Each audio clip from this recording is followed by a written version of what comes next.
Bismillahirrahmanirrahim. Assalamualaikum warahmatullahi wabarakatuh. Salam sejahtera untuk kita semua. Selamat berjumpa kembali pada channel kami. Pada sesi kali ini kita akan melanjutkan pada contoh soal dan pembahasan gerak pada benda materi IPA untuk SMP atau MTS kelas 8. Soal-soal yang akan kita bahas yaitu pada pertemuan sebelumnya latihan soal gerak pada benda. Nah, soal ini sudah ditugaskan, selanjutnya akan dibahas lebih lanjut.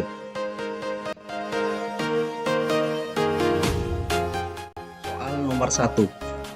Seorang siswa menaiki sepeda dari rumah dan melaju ke arah timur sejauh 45 km. Selanjutnya, dia kembali lagi ke rumah dengan melewati jalur yang sama. Tentukan jarak tempuh siswa tersebut. Pada animasi berikut, ditunjukkan sepeda bergerak ke arah timur sejauh 45 km, kemudian kembali ke arah barat sejauh 45 km. Dalam hal ini, yang harus kita ingat konsepnya yaitu jarak adalah panjang lintasan yang ditempuh oleh benda. Jarak merupakan besaran skalar, yaitu besaran yang memiliki nilai tidak memiliki atau tidak memperhatikan arah. Jarak selalu bernilai positif. Maka dalam hal ini, jarak adalah panjang seluruh lintasan, yaitu 45 km ditambah 45 km, sama dengan 90 km. Jadi, jarak tempuh siswa tersebut adalah 90 km. Soal seperti ini bisa juga pembahasannya diketahui, ditanya, dan jarak.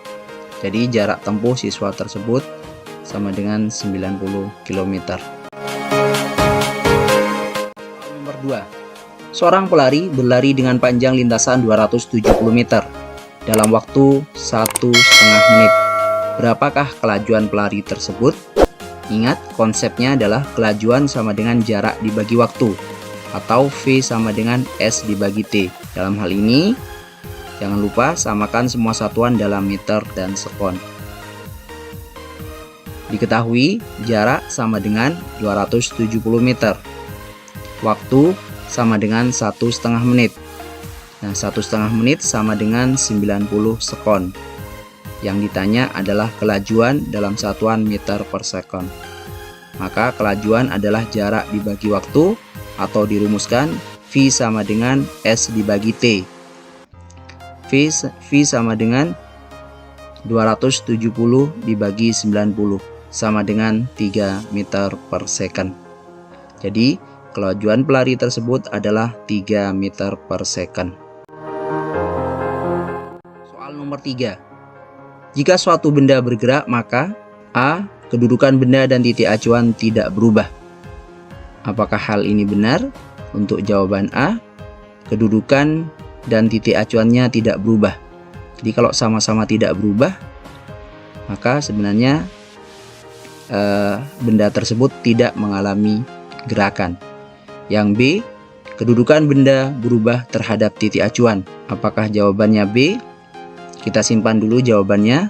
Kita cek yang C. Kedudukan benda dan titik acuan tetap. Kalau sama-sama tetap berarti tidak juga mengalami pergerakan. Yang D, kedudukan benda tetap terhadap titik acuan. Sama apa antara benda dan titik acuan sama-sama tidak mengalami perubahan. Artinya tetap, maka ini juga salah. Maka jawabannya adalah B.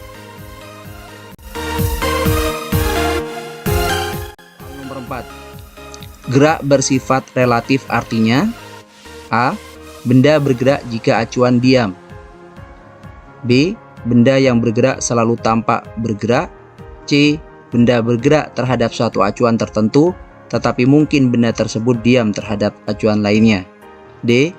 Acuan benda yang bergerak harus selalu diam. Maka jawabannya di sini adalah C. Soal nomor 5. Ketika kita naik kendaraan dan melaju di jalan raya, pohon-pohon di pinggir jalan tampak seolah-olah bergerak. Gerakan pohon tersebut disebut gerak semu. Gerak semu adalah gerak benda yang diam tampak seolah-olah bergerak. Soal nomor 6. Sebuah benda bergerak dengan lintasan lurus dengan kecepatan tetap. Gerak tersebut disebut gerak lurus beraturan. Jawaban A. Soal nomor 7. Seorang siswa berjalan 6 meter ke barat, kemudian 8 meter ke selatan. Besar jarak dan perpindahan siswa tersebut adalah, kita lihat pada diagram. Yang pertama, bergerak 6 meter ke arah barat, selanjutnya ke arah selatan sejauh 8 meter. Maka jarak adalah tadi besaran skalar, di mana selalu bernilai positif. 6 ditambah 8 sama dengan 14 meter. Bagaimana dengan perpindahan? Perpindahan adalah perubahan kedudukan dari posisi awal kepada posisi akhir. Sehingga besarnya perpindahan adalah, kita hitung dengan menggunakan Pythagoras, diperoleh delta S sama dengan akar 6 kuadrat ditambah 8 kuadrat sama dengan akar 100, yaitu 10 meter. Maka jawabannya adalah D. Nomor 8. Matahari terbit di timur dan terbenam di barat. Gerakan matahari tersebut disebut dengan gerak relatif. Benar atau salah? Jawabannya adalah salah. Kenapa demikian? Gerakan matahari tersebut disebut dengan gerak semu. Apa itu gerak semu? Gerak semu adalah benda yang diam tampak seolah-olah bergerak. Berikutnya, soal nomor 9. Jarak adalah panjang lintasan yang ditempuh benda. Jarak merupakan besaran skalar, yaitu memiliki nilai dan tidak memiliki arah, atau tidak memperhatikan arah. Benar atau salah? Jawabannya benar. Soal nomor 10.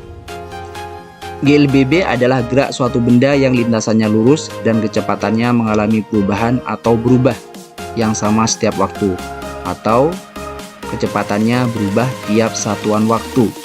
Maka jawabannya adalah benar. Soal nomor 11. Jarak dari kota Samarinda dan Balikpapan adalah 100 km. Pak Budi berangkat dari Samarinda pukul 9.00 menuju kota Balikpapan menggunakan kendaraan dengan kecepatan 50 km per jam. Jam berapa Pak Budi tiba di kota Balikpapan? Ketahui jaraknya sama dengan 100 km. Kecepatannya 50 km per jam. Waktu awal atau waktu berangkat yaitu jam 9. Yang ditanya adalah waktu tiba. Jika jarak sama dengan kecepatan kalikan waktu, maka waktu sama dengan jarak dibagi kecepatan, sehingga 100 km dibagi 50 km per jam diperoleh 2 jam. Sehingga waktu tiba T akhir sama dengan T awal ditambah T, yaitu jam 9 ditambah 2 jam sama dengan jam 11.00. Soal nomor 12. Perpindahan adalah perubahan kedudukan atau posisi benda. Perpindahan merupakan besaran vektor, yaitu besaran yang memiliki nilai dan arah. Benar. Kunci jawabannya adalah benar. Ya, contoh soal kiriman siswa. Silakan diamati dan dipelajari untuk mempelajari lebih lanjut. Terdapat 4 soal. Yang pertama yaitu dari Aswada Pratista Maharani kelas 82 dan Kalista kelas 82. Berikutnya soal dari Naswa Novisia dan dari Bestaria Ramadhani kelas 83. Selamat belajar, sampai ketemu untuk materi berikutnya. Assalamualaikum warahmatullahi wabarakatuh.